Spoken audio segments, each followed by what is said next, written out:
tonight we are reading step 12, and I was really excited to come tonight, and then I found out who the speaker was. So with that, our speaker's Tommy. Tommy.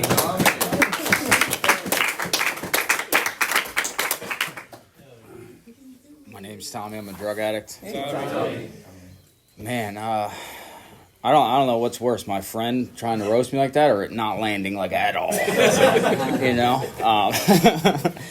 my sobriety date's December 16th, 2023, which means we celebrated 2 years yesterday. And really, man, it was all God's grace and working the 12 steps out of this book. And I was asked to talk about step 12 tonight, man, and I'm really on fire for this deal right now. Mostly because of step 12 and working with a new guy that's really willing. It's really like gave me some juice for my own sobriety. I don't know, man.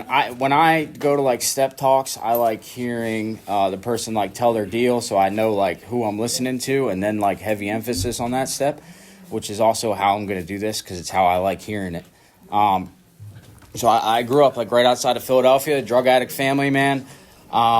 Mom died from this stuff. I was born addicted to heroin. Dad was in Peg and Motorcycle Club, was in prison like my whole life pretty much. I had 2 brothers die of overdoses, and my mom died from this thing. And I thought that's why I got loaded, right? Like I thought that this was genetic, which I don't know whether it is or isn't. I just know that I have it, you know what I mean? But I thought that all this stuff that happened to me when I was a child and the way that I was raised is why I did what I did. And it wasn't until coming into Alcoholics Anonymous that I was told that maybe I just get loaded because I'm a drug addict, or maybe I just get loaded because I'm an alcoholic, you know. And it was really a novel idea to me. But I don't know, man. I remember like, as a child, I just felt like my skin didn't fit, like at a very young age. I just felt like so out of place in this world.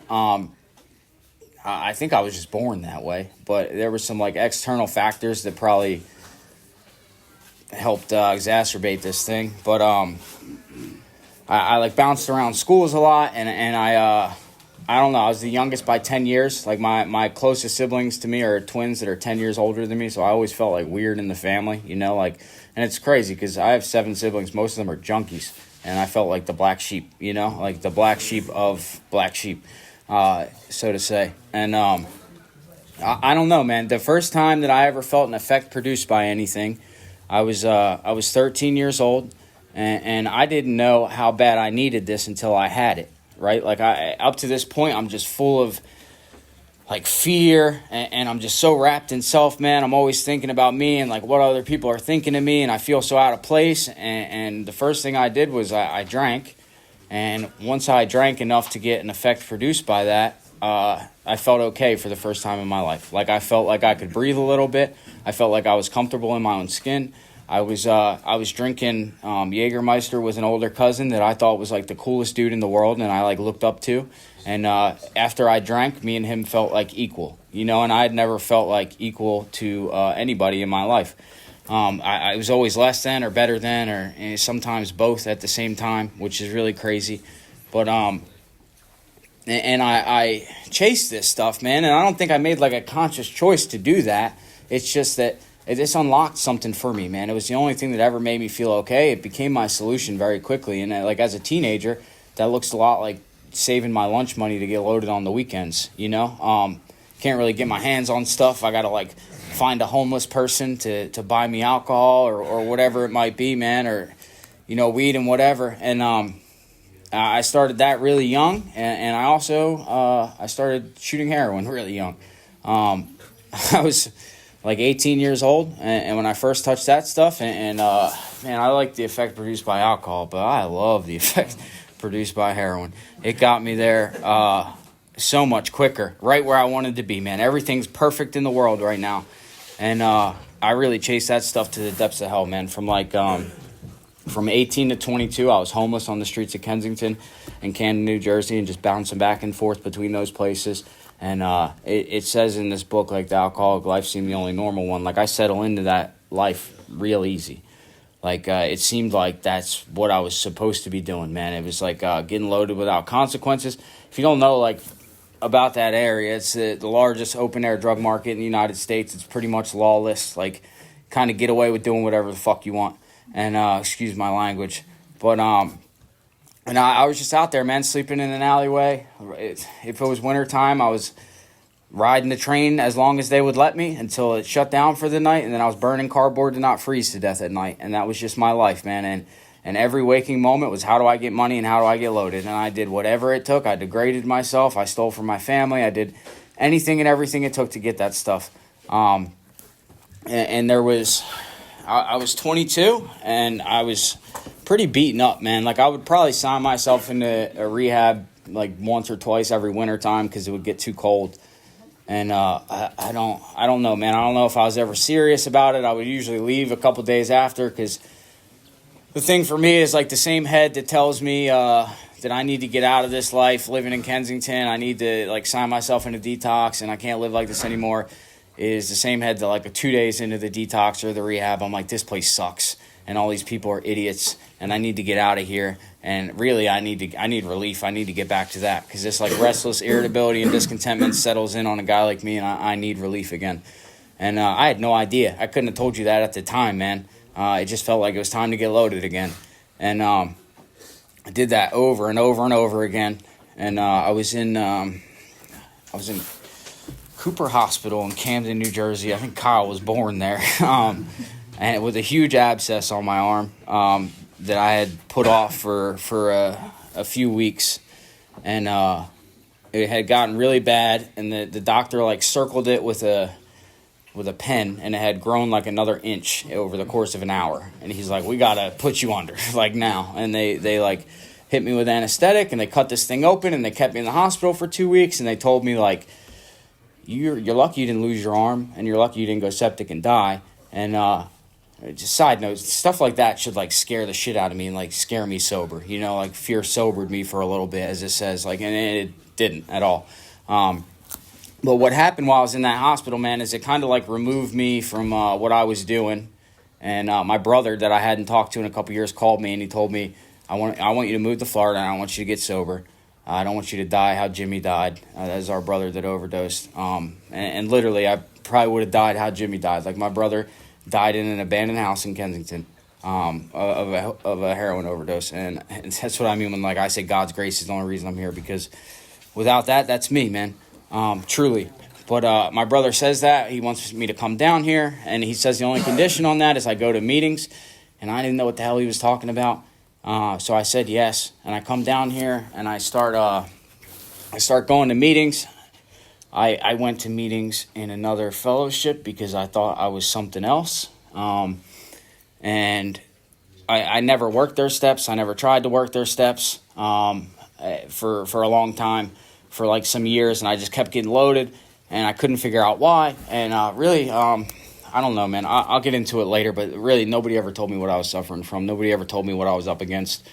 And so I do that for years, man. There was one time where I, like, half-assed their steps, and I put together a year of sobriety, and I thought, you know, on the outside, like, my life continued to get better, but on the inside, I got progressively worse. Like, I wanted to blow my head off, like, that whole year, and I had, like, no solution in my life. I was just, like, white-knuckling it the entire time, and the time came where getting loaded seemed like a good idea again. And if you would have asked me that night what I was going to do, I was going to snort a half a bag of fentanyl, because snorting fentanyl never hurt nobody.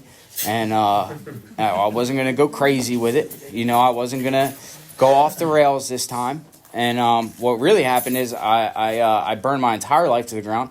I lost the career that I had. I was an EMS dispatcher, burned that to the ground.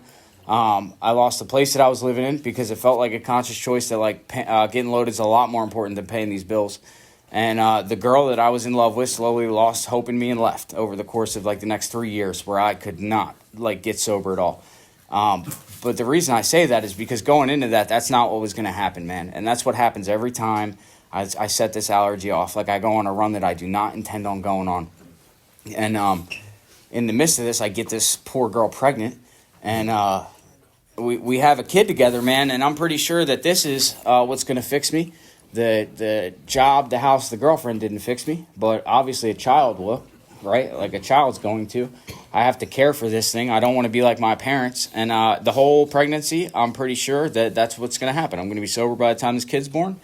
And I tell myself that the whole time, man. I'm fully convinced that I'm not going to be getting loaded when this child's born. Like fully convinced of that. And it looks like just moving the finish line little by little. Like I'm going to get sober tomorrow. I'm going to get sober tomorrow. Tomorrow comes. It doesn't feel like a good day to get sober anymore. And so I do that all the way until the water breaks. My girl has this kid. He's the most beautiful thing I've ever seen in my entire life. This book talks about a firm resolution.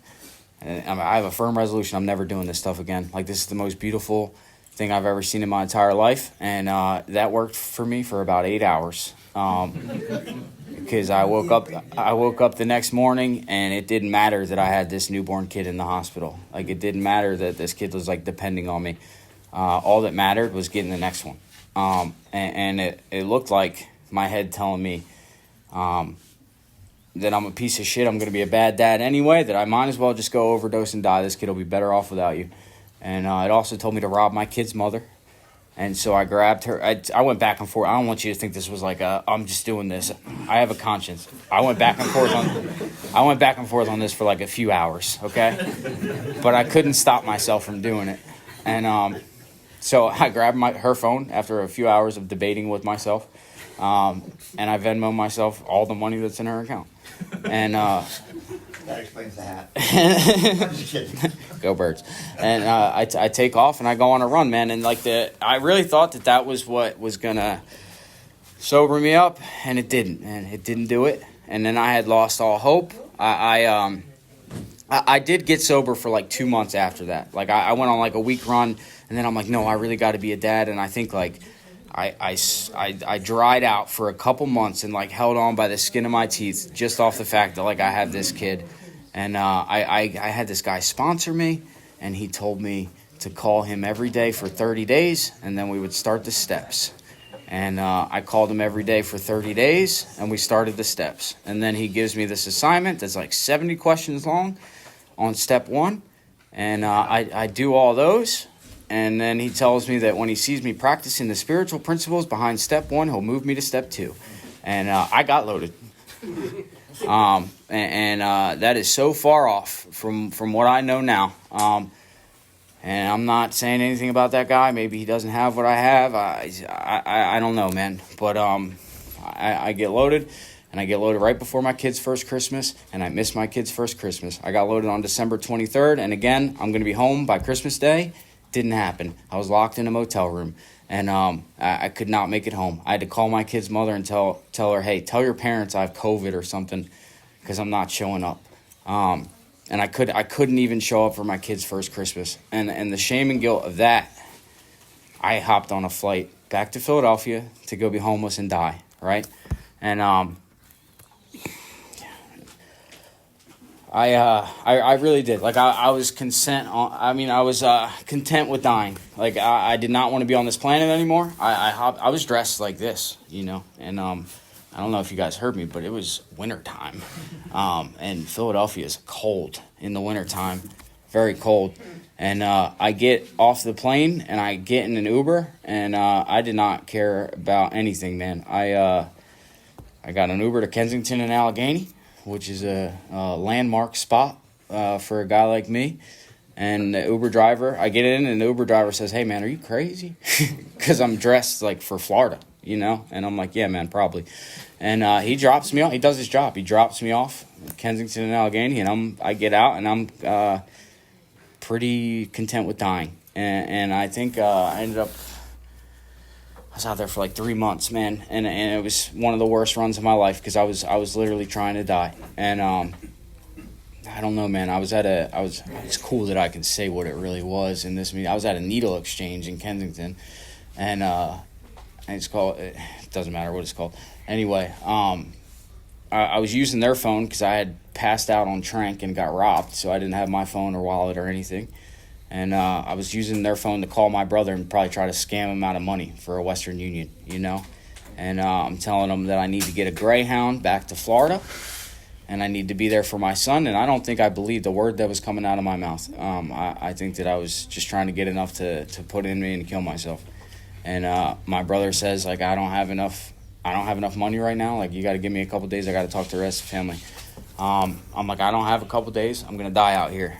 And I get off the phone, and this guy that I've never talked to, never seen in my life, walks up to me and says, if you're ready to kiss this Kensington shit goodbye, I'll buy you a Greyhound ticket right now. And I was, I don't know, man. I thought he was bluffing, to be honest with you, because that doesn't happen. Now I see it as like God's grace, and I said yes. And he's like, all right, we're not messing around. Like, I'm putting you on this bus, and you're gone. You're going back to your family. And I'm like, okay. And he did. He bought me a Greyhound ticket and put me on a bus back to Florida. And I'm on this bus, and I'm like, man, I really need to get it together now, you know. I'm going back to Florida. I got to be there for this kid, and the whole bus ride, I'm sure that I'm not going to do the same shit when I get back to Florida. And I get back to Florida, and I have money on my debit card that I didn't know was there. I really wish that that's when I got sober, because that's like a really cool story, you know. That'd be really cool, but it's not. I get down here. It's a really cool story anyway, and I get down here, and there's money on my debit card that I didn't know was there, and that had never happened to me in my life, never. And I forgot all about this whole getting sober thing, man, and I went and got some more, and then I'm running out here for another 8 months, or about 8 months, and I'm one of these whack jobs that are walking up and down 19, twacked out of his mind, and you know, I see them guys now, and I see myself. It's a wild thing that I was living like that, and I don't know, man. One night I was out of gas, because see, what was happening is this fentanyl stuff. Again, I'm really glad I get to talk about this. This fentanyl stuff was killing everybody else, and it didn't seem to want to kill me, and I really didn't want to live anymore, and I don't know, man. I was just out of options. I was so fucking tired. I was so tired of living like this. And I put up a prayer to like something I didn't even believe in at the time, man. And it was basically like, kill me or get me sober. And some weird stuff happened. Like my phone had cracks in it, like a homeless person's does. And some rain got into it, and it stopped working. So I didn't have my dealer's number anymore. And I go to this McDonald's, and I remembered like my brother's number, and the last conversation I had with my brother, I told him that the cartel was going to kill me if he didn't send me $100, and he sent me the $100 and said, leave me the fuck alone. So I didn't want to call him. I knew this other number. There was this guy that used to sponsor me in this 12-step fellowship, and I call him, and I say, man, I'm done. I need you to come get me and take me to detox. And he had done this song and dance with me before, quite a few times. He had bailed me out of situations he shouldn't have bailed me out of, and I would not have held it against that guy to not, you know. And his wife told him not to, don't go get him. And he laid in bed, and he was like, "Fuck, man, I gotta go get him." And he came and got me. He drove from Spring Hill to like Holiday to come and get me at midnight to take me to detox. And I was just up in Spring Hill today, and this is a far drive, man, down here. And he came and got me, man, and he took me to detox, and he listened to, he took me to detox, and he sat out front of that detox with me for like a couple hours and just listened to the ramblings of a person in a psychosis. And I couldn't have made a bit of sense. And but he just sat there with me, and then he had me go into detox, and I was a frequent flyer at this detox, like a lot. I'd been there twice that month already, and they didn't want to take me, and I had to like barter with the guy at the door, right? Like I tried to pull the "I'm gonna kill myself" card, you know, and he was like, "I don't care," I told him, "Listen, man," he made me shake on the fact that if he let me in that door, I would never come back there again, and I shook on that. And like, I don't by any means think I'm a man of my word, but I have not been back to that detox since, other than to bring in H&Is, and I've since thanked that guy for like let me in that night, and he's thanked me for like coming in there and trying to help people. And it was a really cool like full circle moment.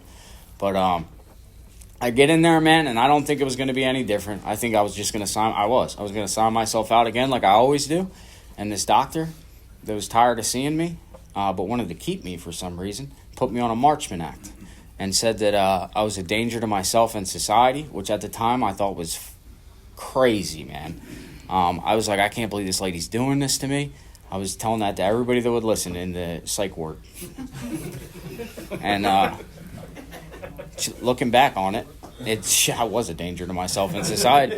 And thank God she did that, man, because I was just signing myself out to go do it again. And what happened is it made me sit. It made this allergy, this phenomenon of craving, get arrested for a little bit. And these guys from Alcoholics Anonymous, these guys from Fourth Dimension came in. And for the first time in my life, the guys talked about like what I suffer from, man. Like that I'm going to do this again whether I want to or not until I die. And more importantly than that, they convinced me that they got loaded like I did and that they had this thing. But they talked about how they felt when they were sober. And I had never heard anybody say this. Like I had never heard anybody talk about how I felt when I was sober. And I kind of bought into this thing a little bit, man. And I asked this guy to sponsor me, and I'm on this Marchman Act. And I have to go to a rehab. And it just so happens that the guy that brought the meeting in to the detox is the same guy that brings the meeting into the rehab. And so he's bringing meetings in, and I asked him to sponsor me in this rehab that I was in that I don't necessarily agree with their approach. They don't really let you work steps. So I was kind of just like waiting to get out of there, and I ended up leaving impulsively, and I landed in a homeless shelter. And this guy that I asked to sponsor me, I called him the day I got out of there and said I'm ready to go through this work. And to this day, the most important phone call I've ever made in my life. And this guy drove out to this homeless shelter, and it wasn't like it's about as far as a drive as the other guy made. It was like Holiday to Hudson, twice a week to go through this work with me. And he didn't have to do that, man. And we went through this thing quick, and he told me, like, you're bleeding out on the battlefield, the quicker I can get you better and helping other guys, and, like, stuff like that. And, like, why would I want to deny you of a spiritual awakening? And prior to this, I had heard, like, slow and steady and, like, step a month or step a year type of thing. And this guy was very adamant on getting through this work very fast. And we did, man. We got through it quick, and he really hammered that step one idea that I talked about, like that I'm getting loaded regardless, man, that it doesn't matter how bad I want to, no matter the necessity or the wish, like I'm not going to be able to stop myself from doing it. And I really bought into that, and once I buy into that, the rest of the steps become really easy. And I do that, man, and we go through this thing quick, and we do a fifth step. I probably was out of the rehab for like a week, and we were doing a fifth step. And something happened after that fifth step. Like I was doing that hour meditation that's in this book, and I felt like I was going to be okay for the first time in my life without anything in me. Like I felt like as long as I kept doing this AA stuff, that everything was going to be all right. And more importantly than that, like this obsession to get loaded was lifted. Like I haven't had the obsession to get loaded since then, and it really set me on fire to do the rest of this work.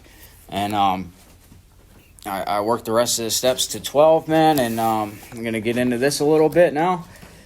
Page 14 of Bill's story, it said, my friend had emphasized the absolute necessity of demonstrating these principles in all my affairs. And that's a part of step 12 that I think kind of gets looked over. Like it's we look at more like the carrying the message thing and not the practicing these principles in all my affairs. Like I'm not, I don't know, man, I'm not really living this stuff if I'm like going home and yelling at my girlfriend and like kicking the dog and stuff like that, you know what I mean? But it says, particularly was it imperative to work with others as he had worked with me. Faith without works was dead, he said.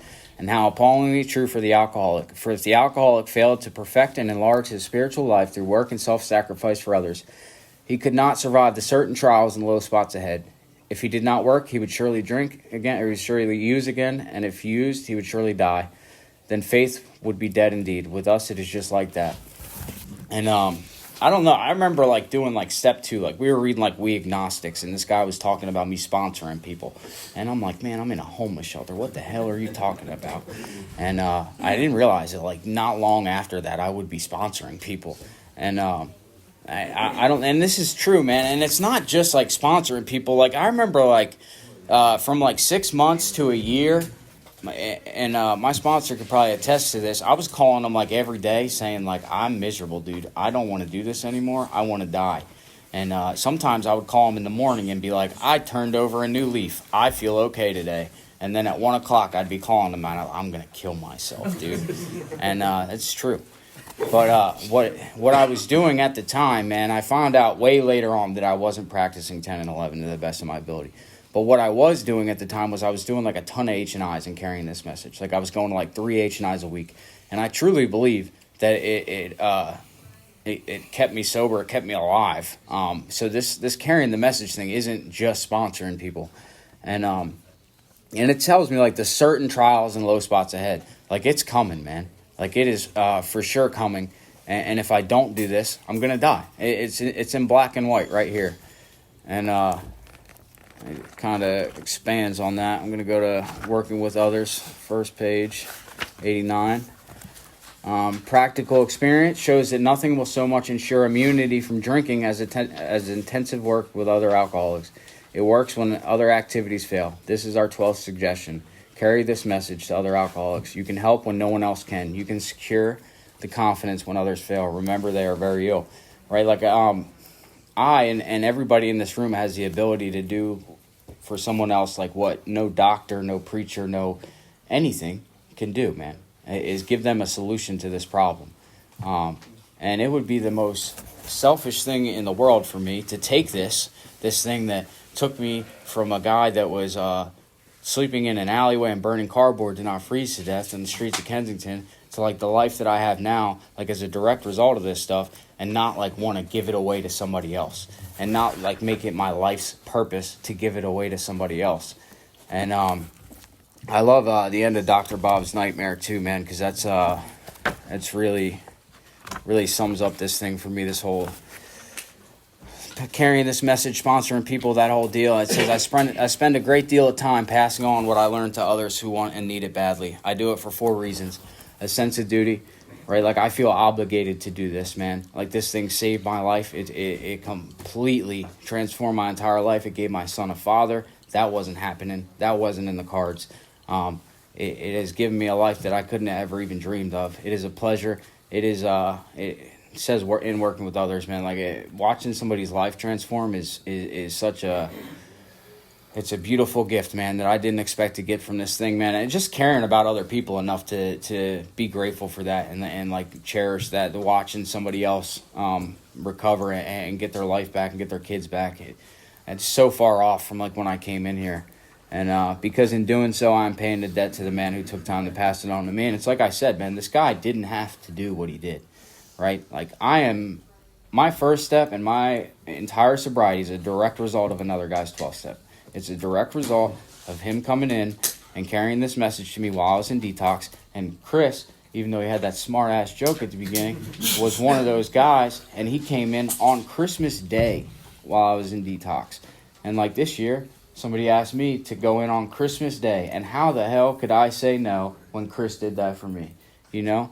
And my sponsor driving from Holiday to Hudson to come read to me at this bedbug infested homeless shelter. I don't even know if I would do that, man. But he did, you know. So I feel like I have a debt, man, and a debt that I can't repay to him and I can't repay to Alcoholics Anonymous.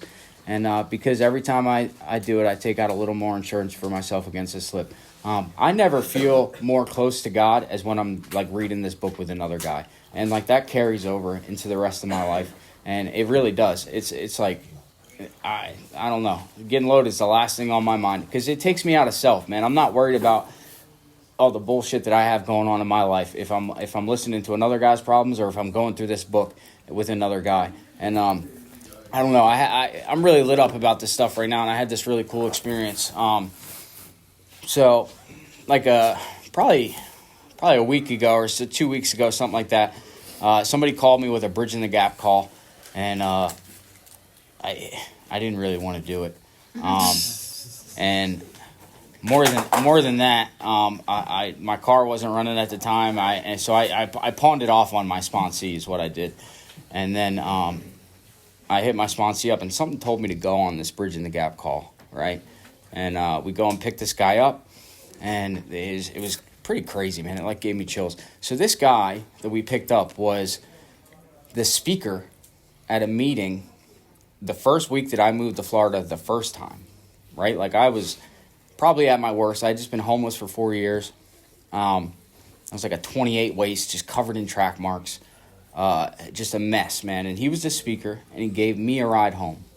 And then you fast forward 8 years, and this guy, we're picking him up for a Bridging the Gap call because he's trying to get sober. And he's from Pinellas County. Somehow ended up at Pier. And he gets in the truck, and I recognize him, and we put two and two together, and we realize where I know him from. And I'm like, holy shit, man. Like, that's not coincidence. And, like, powerful stuff. And this guy asked me to sponsor him, man, and it's we're going through this stuff, and I'm doing the same thing that my sponsor did with me and really hammering this first step home. And he's like, man, nobody ever told me this. I've been coming to meetings since 1999, and nobody ever told me this. Like that, he thought it was like a past tense thing, like we were powerless. I'm powerless when I put it in me, that type of thing. And that's what I thought too, right? And like I said, nobody ever told me what I suffer from. Nobody ever told me that I was going to do it again, regardless. And nobody ever exposed me to a solution to that. So it's like such a powerful thing, man. And we're doing this book line by line, and this guy's on a 4-step now. He's writing his 4-step, and I don't know. I couldn't have wrote this stuff, you know. Like I couldn't have wrote this up any better. It's such a crazy experience, and what a wild ride. And I don't know. Like I said, it's all God's grace, and the 12 steps of Alcoholics Anonymous, Drug Addicts Anonymous, whatever. And I don't know. I literally could not do enough for this stuff to repay the debt. Like I could do it every day for the rest of my life. I could go into Rockland Treatment Center and daycare every single day, and it would never repay what this stuff did for me. So thank you.